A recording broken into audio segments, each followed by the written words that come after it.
दोस्तों, स्वागत है आपका एक बार फिर। फ्रेंड, हमारी भारतीय अर्थव्यवस्था की सीरीज चल रही है और मैं अगर बात करूं तो ये सीरीज़ यूपीएससी, साथ में स्टेट पीसीएस के एग्ज़ाम्स, साथ में ईपीएफओ, सीडीएस, सीएपीएफ या फिर एनडीए वाले भी अगर बच्चे तैयारी कर रहे हैं छोटे, या फिर जिनको इकोनॉमी को लेकर इंटरेस्ट है, वो देख सकते हैं। अभी हम गरीबी को कर रहे हैं, उसके बाद का जो नेक्स्ट चैप्टर होगा वो अगर हम बात करें तो बेरोजगारी पे होगा, बहुत डिटेल एनालिसिस में होगा। अभी तक जो भी हमने गरीबी को करा, अभी तक जितने भी लेक्चर्स बने वो सब पीटी ओरिएंटेड थोड़े ज़्यादा थे, मेंस ओरिएंटेड थोड़े से कम थे। लेकिन अब जो हम आज से लेक्चर स्टार्ट करेंगे गरीबी में, ये बेसिकली मेंस ओरिएंटेड सबसे ज़्यादा होंगे, क्योंकि गरीबी को लेके मेंस ओरिएंटेड काफ़ी हर साल यूपीएससी में या स्टेट पीसीएस में क्वेश्चन जो होते हैं ज़्यादा पूछे जाते हैं। तो उसी चीज़ को ध्यान में रखते हुए अब थोड़ा मेंस ओरिएंटेड ही हम थोड़ा सा चलेंगे, तो थोड़ा पेशेंस बना के रखिएगा। लेकिन हाँ, मैं थोड़ा तेज़ चलूँगा क्योंकि अब मेंस का काम है, तो ज़्यादा समझाने की कुछ ज़्यादा ज़रूरत नहीं है। मैं मोटा मोटा निकल जाएंगे क्योंकि ऑटोमेटिक सारी चीज़ें लिखी हुई हैं पीपीटी पे। और इसकी पीडीएफ्स देखो, दो तरह की मैं आपको फ्री में पीडीएफ दे रहा हूँ। एक तो पीपीटी की पीडीएफ, भाई कुछ बच्चे होते हैं नहीं पीपीटी पसंद है, तो पीपीटी को उठा के मैंने पीडीएफ में कन्वर्ट कर दिया, वो आपको टेलीग्राम अरोड़ा IAS पे मिल जाएगा। उसके बाद एक बना रहा हूँ बकायदा पीडीएफ फॉर्मेट, वो इन फ्यूचर में मेरी बुक आएगी, तो उसके लिए मैं प्रयास भी कर रहा हूँ। तो जैसा आपका रिस्पांस मिलेगा, तो एक तरह से पीडीएफ भी इसका जो मैं बना के दे रहा हूँ। तो आज के लेक्चर में अब हम जो स्टार्ट करेंगे कि सरकार का क्या इनिशिएटिव है, डायमेंशंस के ऊपर बात करेंगे कि गरीबी को कैसे कैसे कम किया जा सकता है, गरीबी में क्या क्या चुनौतियाँ हैं उसके ऊपर भी बात करेंगे। और जो कुछ कनेक्टिंग एंगल्स हैं वो आप आगे देखेंगे कि क्या क्या कनेक्टिंग एंगल गरीबी को लेके किए जा सकते हैं। कुछ और भी एंगल्स होंगे, ठीक है, कि साइंस टेक कैसे प्रौद्योगिकी जो है गरीबी को कम कर सकती है, कैसे पर्यावरण जो होता है वो गरीबी को कम कर, मतलब कि पर्यावरण भी, मतलब डिफरेंट एंगल्स को लेके है जो हम इस सभी डायमेंशंस में कवर करने की जो है कोशिश करेंगे। तो चलिए फिर शुरू करते हैं।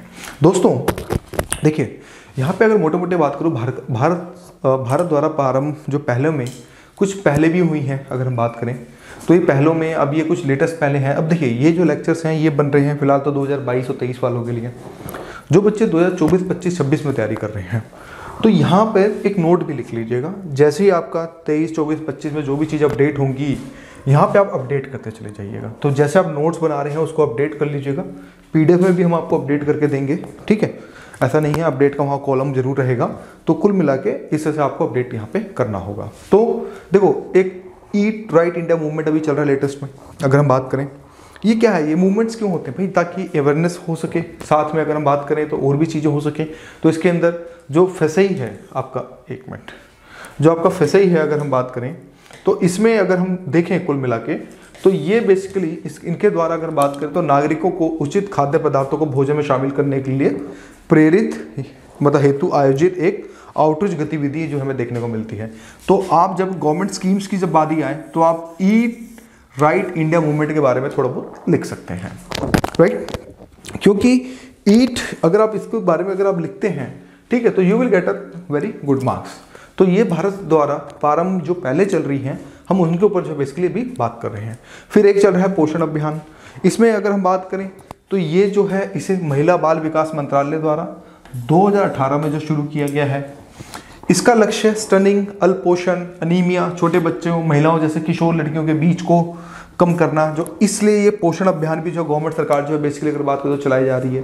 तो ये गवर्नमेंट स्कीम्स को लेके ये आपको जो है थोड़ा बहुत हमेशा याद रखना पड़ेगा। ये जो फॉर्मेट है पूरा, ये बेसिकली मेंस ओरिएंटेड फॉर्मेट ही जो है हम लेके चल रहे हैं। तीसरा, प्रधानमंत्री मातृ वंदना योजना, यह महिला और अगेन वही महिला और बाल विकास मंत्रालय द्वारा ये एक, अगर हम बात करें तो एक तरह से योजना है जो केंद्र प्रायोजित योजना है, जिसे 2017 में देश के सभी जिलों में लागू एक मातृ लाभ कार्यक्रम जो है बेसिकली चलाया गया है।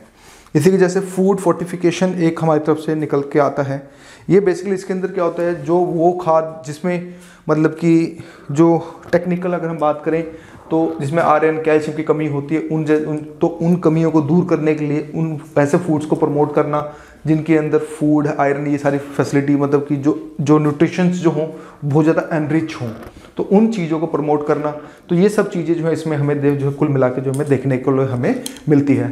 तो फूड फोर्टिफिकेशन में प्रमुख विटामिनों, खनिजों जैसे iron, iodine, zinc, vitamin A, D को चावल, दूध और नमक आदि मुख्य खाद्य पदार्थों में शामिल करना है, ताकि इनकी पोषण सामग्री में जो है अगर बात करें तो, क्योंकि हमारे देश के अंदर अल्प पोषण को लेके भी काफ़ी कुछ है, तो अल्प पोषण को लेके काफ़ी बड़ी एक समस्या हमें जो है देखने को मिलती है। तो उसी के परिप्रेक्ष्य में अगर हम बात करें तो इस तरह की इनिशिएटिव से अगर हम बात करें तो हमें फ़ायदा देखने को मिलेगा। फिर इसी के बाद हमें नेक्स्ट अगर देखें तो कहीं ना कहीं भारतीय खाद्य सुरक्षा अधिनियम 2013 भी हमें जो है देखने को मिलता है।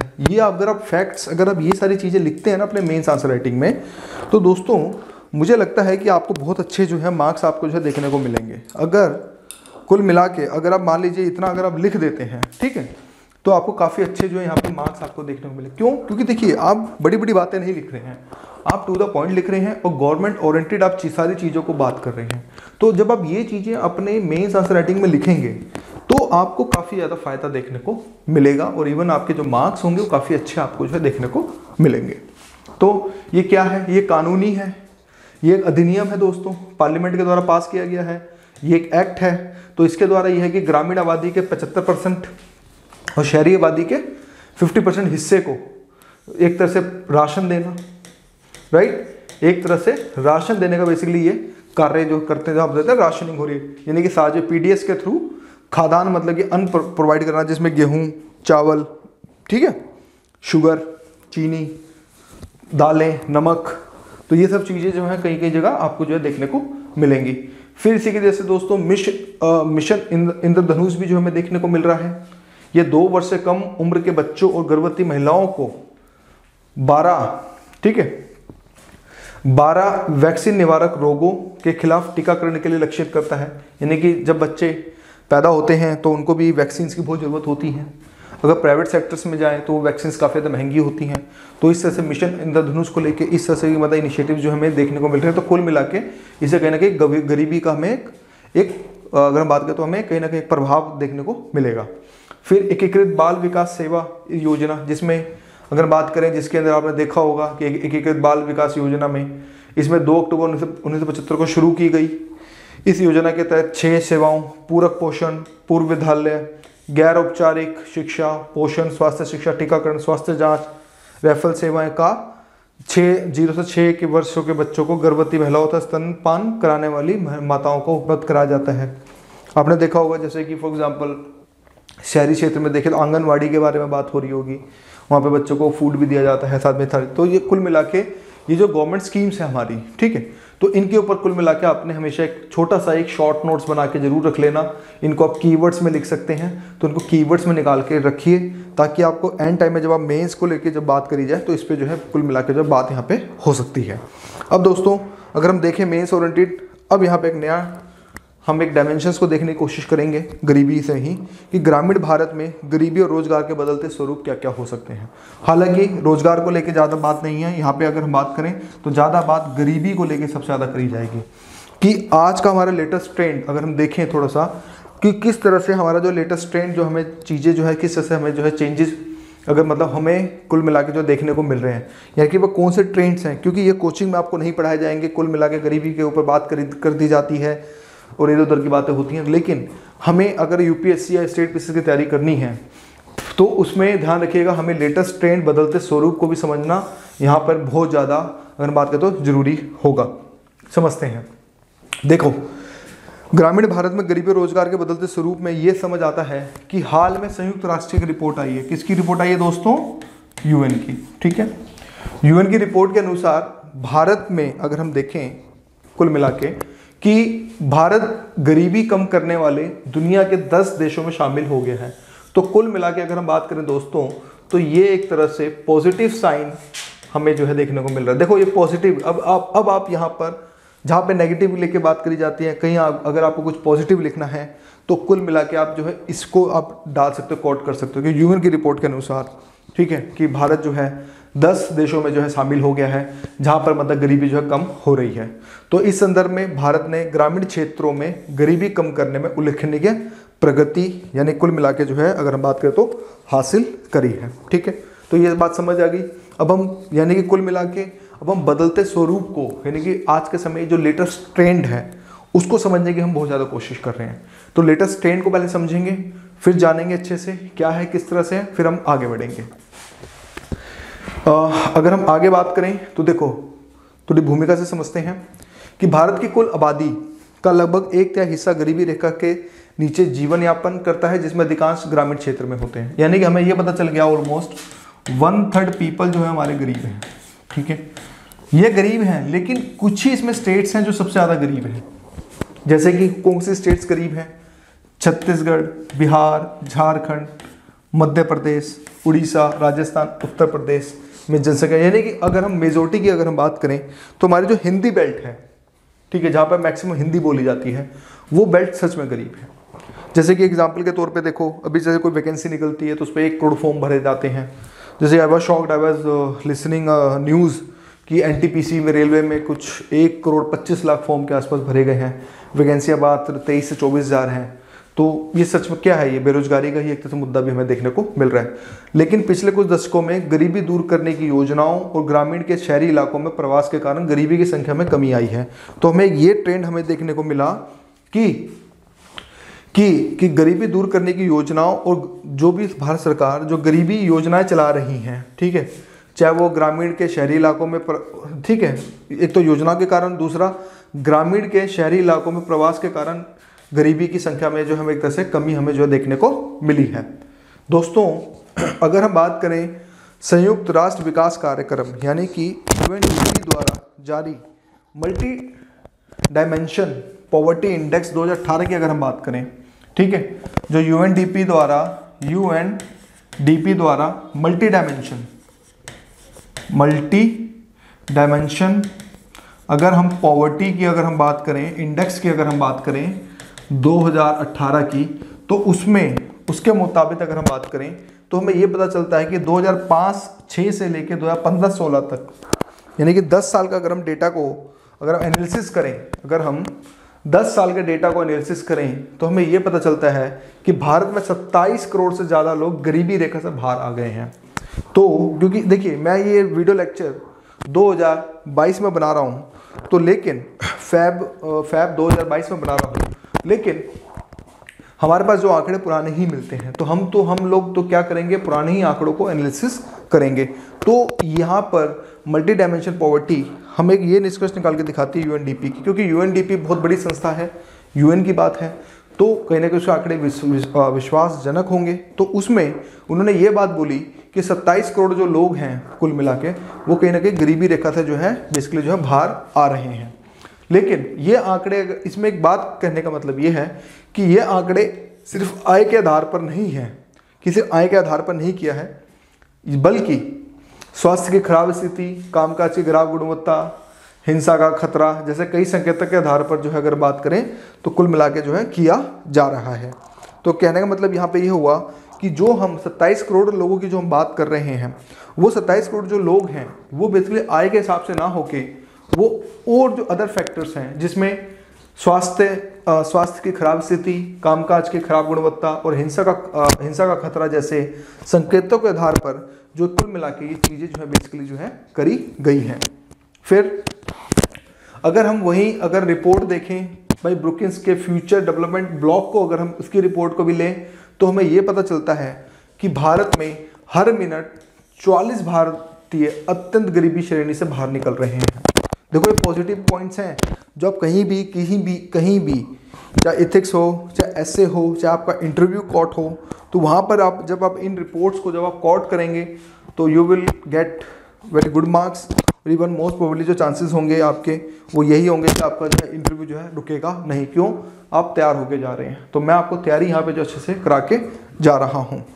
तो कहने का मतलब ये हुआ कि वो बोलते हैं कि हर मिनट यानी कि 1 मिनट में 44 बंदे गरीबी रेखा से बाहर निकल जाते हैं।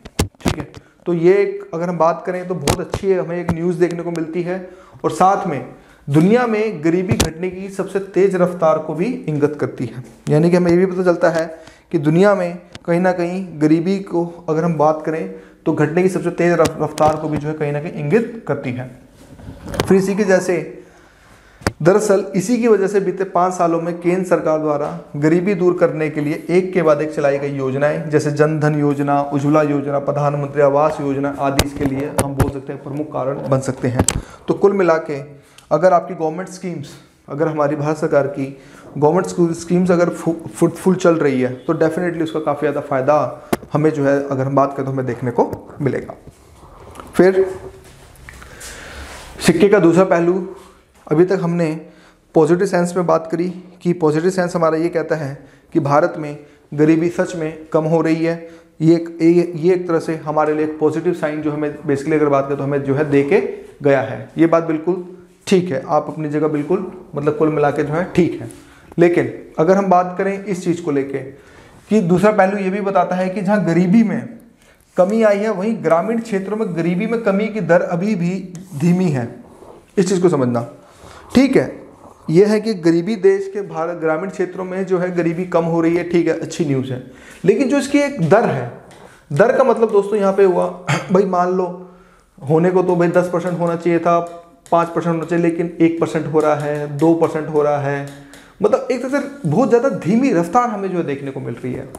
मतलब रफ्तार जो स्पीड है वो हमें जो है उसकी गरीबी की जो कम होने की वो हमें जो है बहुत ज़्यादा कम जो है हमें देखने को मिल रही है। तो शहरी क्षेत्रों की 13.7% के मुकाबले ग्रामीण क्षेत्रों में लगभग इतने परसेंट आज भी जो है लोग हमें गरीब जो है बेसिकली देखने को मिल रहे हैं। फिर ग्रामीण गरीबी के कारण क्या क्या हो सकते हैं। अभी तक हमने ट्रेंड को समझा, ट्रेंड में हमने प्रमाणित जो रिपोर्ट्स होती हैं उनके हवाले से हमने इस चीज़ को प्रूफ किया कि भारत में गरीबी जो है कम हो रही है। हमने इस चीज़ को समझा, पॉजिटिव एंगल्स को समझा, ताकि पॉजिटिव एंगल से आपको एक कंक्लूजन के तौर पर आपको चीज़ें जो हैं बेसिकली जो है मिल सकें। अब हम समझेंगे कि ग्रामीण गरीबी के क्या क्या कारण जो हमें देखने को मिल सकते हैं। देखो दोस्तों, इसमें अगर हम बात करें तो हमें ये पता चलता है कि देखो अधिकांश किसान अभी भी देखो गरीबी कारण क्या है, कृषि के प्राचीन तरीकों का प्रयोग किया जा रहा है। पहला तो कारण यही है, ठीक है, जिसके कारण अगर बात करें उत्पादन जो होता है काफ़ी कम होता है। अगर हम प्राचीन टेक्निक्स का यूज़ करेंगे, ओल्ड टेक्निक्स का यूज़ करेंगे तो हमारे पे बात करें तो चीज़ें जो होंगी बहुत ज़्यादा वैसी सही नहीं होंगी, ठीक है। फिर इसी के जैसे अगर हम बात करें खराब आपूर्ति श्रृंखला, भाई एक तरह से जो आपूर्ति होती है चीज़ों का, साथ में प्रबंध की कमी के कारण, ये सब चीज़ें क्या हैं, इससे क्या होता है किसानों को काफ़ी ज़्यादा नुकसान, काफ़ी ज़्यादा घाटा जो है होता है। क्योंकि अगर हम चीज़ों को देखें, चीज़ों को थोड़ा समझने की जो कोशिश करें तो हमें ये समझ आता है कि आपूर्ति श्रृंखला जितनी ज़्यादा किसी चीज़ की स्ट्रॉन्ग होगी उसको उतना ही ज़्यादा प्रॉफिट कमाने के जो चांसेस बहुत ज़्यादा होंगे। तो वहीं पर अगर हम बात करें तो यहाँ पर प्रबंध की कमी के कारण अगर हम बात करें किसानों को काफ़ी अधिक जो नुकसान यहाँ पे अगर हम बात करें तो उठाना जो है पड़ता है। फिर कुछ प्राकृतिक आपदाएं भी जो है इसके लिए जिम्मेदार होती हैं, जैसे बाढ़, सूखा, चक्रवात, प्राकृतिक आपदाएं, ये सारी चीज़ें हो गई। फिर साथ में भूमि की क्षतिग्रस्त होना, बार बार यूरिया उपयोग करना। तो यूरिया आपको पता ना, यूरिया डालने से भूमि की जो पकड़ होती है, जो उसकी उत्पादन शैली होती है वो कहीं ना कहीं डाउन हो जाती है। तो ये सब चीज़ें कुल मिला के अगर हम थोड़ा सा देखें एनालाइज करें मोटा मोटा तो हमें ये भी कारण हमें जो है देखने को मिलता है। फिर इसके बाद इसके अलावा शराब पीने की लत, नशीली दवाएं, अन्य सामाजिक बुराइयों की लत, ये भी कहीं ना कहीं गरीबी का कारण होता है। ये कारक पूरे परिवार को गरीब बनाने के लिए पर्याप्त होते हैं। ग्रामीण क्षेत्रों में किसानों को सरकार द्वारा चलाई जाने वाली योजनाओं का ज्ञान नहीं होता है। क्योंकि देखो दोस्तों, इसमें जो ये वाला पॉइंट है ये थोड़ा सा इंपॉर्टेंट इसलिए है कि किसानों को भी पता है कि भारत सरकार स्कीम्स तो चलाती हैं, लेकिन बेसिकली उसको कैसे लॉगिन करना है, किस तरह से यूज़ करना है उस स्कीम का, ये सब चीज़ें जो है बेसिकली नहीं हो पाती हैं। तो जिसके कारण अगर हम बात करें तो कहीं ना कहीं थोड़ा बहुत गड़बड़ अगर हम देखें तो वो हमें देखने को मिलता है। फिर इसके अलावा ग्रामीण विकास योजना को सही कार्यान्वयन ना होने के कारण भी बेरोजगारी जो है बढ़ जाती है। यानी कि इम्प्लीमेशन जब सही नहीं होगा, जब सही नहीं होगा तो इस तरह की चीज़ें जो होंगी वो कहीं ना कहीं गड़बड़ हमें जो है देखने को मिलेंगी। तो ये कुछ हमें कारण जो है अगर हम बात करें तो हमें देखने को मिलते हैं।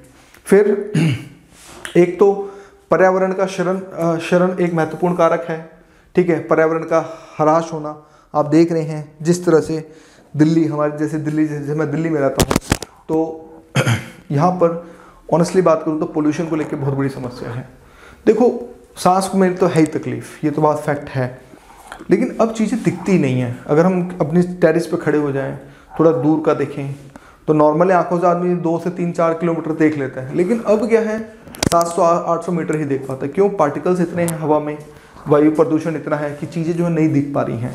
तो इसके कारण भी कहीं ना कहीं इनडायरेक्टली अगर हम बात करें हमारी भूमि पे, हमारे वन पे, पशुओं पे, इसका एक बहुत बड़ा एक नेगेटिव इम्पैक्ट जो हमें देखने को मिलता है।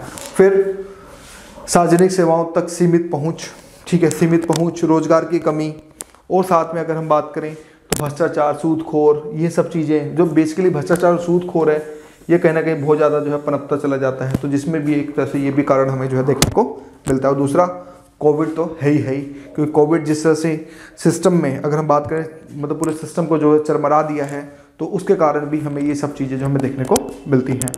फिर वर्तमान चुनौतियों की अगर हम बात करें तो देखो अभी तक हमने ये देखा कि गरीबी के क्या कारण हो सकते हैं। अब हम समझेंगे दोस्तों कि आखिर इसको लेके वर्तमान चुनौतियां क्या क्या हैं। फटाफट देख लेते हैं, कुछ खास है नहीं, मेस ओरिएंटेड है, जस्ट इसमें बस मोटा मोटा आपको समझाना है। देखो वर्तमान चुनौतियों में अगर हम बात करें तो असमानता हमें सबसे पहला कारण हमें जो देखने को मिलता है। यानी कि पिछले 2 दशकों में भारत के सामाजिक आर्थिक परिवेश में बड़े बदलाव देखने को मिले हैं। वर्ष 2019 में निम्न मध्यम आय वर्ग में पहुंचने के बाद अगले 5 से 10 वर्षों में भारत मध्यम आय वर्ग में पहुंच सकता है, ठीक है।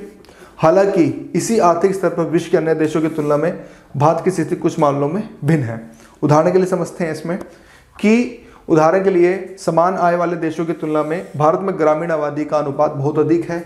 ऐसे में इसे शहरों के विकास शहरों के विकास या शहरी आबादी के जीवन स्तर में सुधार के आधार पर नहीं देखा जा सकता। इसका देखो कहने का मतलब ये है कि असमानता, यानी कि इसमें ये समझ आता है कि भारत में जिस तरह से ग्रामीण परिपेश में देखें तो हमारे अभी भी हमारी करीब मान के चलो कि अधिकतर जनसंख्या जो हमारी ग्रामीण में ही रहती है, ग्रामीण क्षेत्रों में ही रहती है, यानी गाँव में रहती है। और आज के समय आप ये नहीं देख सकते हो कि शहरी क्षेत्र का विकास अगर हो रहा है तो पूरे देश का विकास हो रहा है, तो इस तरह से चीज़ें नहीं आप काउंट कर सकते। अगर ग्रामीण क्षेत्रों में अगर विकास अगर अच्छे से हो रहा है, जब भी आप बोल सकते हो कि हाँ किसी देश में जो है विकास हो रहा है। तो इसी के तौर पे अगर देखें तो वर्तमान चुनौतियों में हमें सबसे बड़ा जो अगर करंट ट्रेंड्स में अगर चुनौतियों को देखें तो हमें ये पता चलता है कि कहीं ना कहीं असमानता जो है बहुत बड़ा कारण जो हमारा देखने को मिल सकता है। फिर इसके बाद दोस्तों इसी प्रकार भारत में कृषि पर आश्रित लोगों की संख्या बहुत अधिक है और कृषि क्षेत्र में अन्य क्षेत्रों की तुलना में जीवित और जोखिम और अस्थिरता यहाँ पे अधिक होती है। सिंपल सी बात है, आय का जोखिम और ग्रामीण तथा क्षेत्रों में सार्वजनिक वस्तुओं एवं सेवाओं की पहुंच में अंतर भी एक बहुत बड़ी चुनौती हमें जो देखने को मिलती है। फिर दूसरा है दोस्तों असंगठित क्षेत्र। देखो मैं मोटा मोटा समझा देता हूँ, बाकी आप स्क्रीनशॉट में पढ़ लीजिएगा, मैं आपको समझा देता हूँ मोटा मोटा। देखिए दोस्तों 2 तरह के क्षेत्र होते हैं, एक संगठित एक असंगठित। मान लीजिए आप आईएएस की तैयारी कर रहे हैं, अगर आपका आईएएस में सिलेक्शन हो जाता है तो आप एक गवर्नमेंट ऑर्गेनाइजेशन के अंदर आ जाएंगे, तो आप एक संगठित क्षेत्र में हैं जहाँ पर मंथली सैलरी मिले। बस ये मोटा मोटा समझो, जहाँ पर मंथली सैलरी मिल रही है, जहाँ जॉब सिक्योरिटी है थोड़ी बहुत, एटलीस्ट थोड़ी बहुत तो रहनी चाहिए, जहाँ पीएफ फंड कट रहा है, इंश्योरेंस मिल रहा है, तो वो हो गया संगठित। असंगठित लाला की दुकान हो गई, बाजार में घूमते हो, मार्केट की दुकान हो गई, सारी शॉप्स हो गई, वो सारे असंगठित क्षेत्र हैं। जहाँ पर गल्ला बना, दिहाड़ी मतलब बोनी हुई तो ठीक, नहीं हुई तो सब खत्म। समझ रहे हो मेरी बात को? तो वो कहने का मतलब ये हुआ कि हमारे देश के अंदर मोर देन 85% से प्लस, ये डेटा है ध्यान रखना, 85% से प्लस लोग जो हैं, ध्यान रखिएगा, असंगठित क्षेत्र में हैं। यानी कि जिसकी दुकान है, गल्ला है और भी सारी चीज़ें हैं, तो बेसिकली उस क्षेत्र में जो है ज़्यादा जो है लोग अगर बात करें तो काम कर रहे हैं। ठीक है, तो एक तो ये बात हो गई। दूसरा, तो कुल मिला के हमें ये पता चलता है कि जो कृषि है अगर हम बात करें मोटा मोटा, तो वो भी कहीं ना कहीं असंगठित क्षेत्र में ही आती है। तो जब तक जॉब सिक्योरिटी, इंश्योरेंस, ये सारी चीज़ें नहीं होंगी, ठीक है, तो जब तक इसका मतलब अगर हम बात करें तो उद्धार जो है नहीं हो सकता है। फिर इसके बाद दोस्तों अगर हम बात करें तो भारत सरकार द्वारा भी संगठित क्षेत्र, समयोजित विकास, ये सब देख लीजिएगा, कोविड-19 की ये सब देख लीजिएगा, कुछ खास नहीं है इसमें। आगे बढ़ते हैं। इसी वजह से आंकड़ों का अभाव एक रीज़न हो सकता है। भूमि गरीबी सबसे ज़्यादा हमारे देशों में है। तो ठीक है, तो ये सब चीज़ें जो है कुल मिला के जो हमें देखने को मिल रही हैं। फिर क्षेत्रीय विभिन्नता भी सबसे ज़्यादा देखने को मिल रही है कि भारत की अधिकांश ग्रामीण जनसंख्या ग्रामीण क्षेत्रों, कम आय वाले राज्यों में जो है बेसिकली ज़्यादा निवास करती है। गरीबी रेखा से नीचे रहने वाले लोगों के अनुपात के मामले में राज्यों के बीच अंतर काफ़ी ज़्यादा देखने को मिलता है। फिर जैसे कि छत्तीसगढ़ में 40% के आसपास लोग गरीबी रेखा के नीचे रहते हैं, जबकि अंडमान निकोबार द्वीप समूह में मात्र 1% जो है लोग जो है गरीबी रेखा के नीचे रहते हैं। क्यों? कि वहाँ पे हालांकि डेवलपमेंट वहाँ पे भी नहीं है, लेकिन पॉपुलेशन कम है, जिसके कारण वहाँ पे इस तरह से है कि तो कुल मिला के हमें ये भी सारी चीज़ें अगर हम बात करें तो हमें जो है देखने को मिलती हैं। फिर इसी के जैसे दोस्तों गरीबी का महिलाकरण विशेष रूप से ग्रामीण क्षेत्रों एक और चुनौती है, जिसमें गरीबी पुरुषों की तुलना में महिलाओं को में अधिक प्रभावित करती है, क्योंकि महिलाओं के पास संसाधनों तक सीमित पहुंच होती है, चाहे वह खाद्य पोषण संबंधी सुरक्षा हो या स्वास्थ्य देखभाल या फिर सार्वजनिक सेवाओं तक पहुंच या संपत्ति के स्वामित्व भी हमें देखने को मिलते हैं। तीव्र शहरीकरण से बहुत सारी चुनौतियां हमें जो देखने को मिलती हैं, जिसमें आवास हो गया, बुनियादी ढांचा हो गया, रोजगार हो गया, अन्य आर्थिक अवसर हो गए। तो ये सब चीज़ें मांग और पूर्ति अंतराल को लगातार बेसिकली जो है बढ़ाता चला जाता है। मानव संसाधन विकास भी एक बहुत बड़ा मुद्दा हमें देखने को मिलता है, जिसमें नवीन ज्ञान प्रौद्योगिकी कौशल कार्य और रोजगार की पारंपरिक संरचनाओं को बहुत तेजी से बदल रही है। अतः शिक्षा कौशल को निश्चित करने की जो है बेसिकली हमें जो है आवश्यकता हमें देखने को मिल रही है। तो दोस्तों अभी तक हमने इतना ही किया, ठीक है। अब नेक्स्ट वीडियो में अब जो है कुल मिला के अगर हम बात करें तो इसकी रणनीति पर बात करेंगे और फिर फटाफट इसको ख़त्म करेंगे। तो आज की वीडियो के लिए इतना ही। Thank you.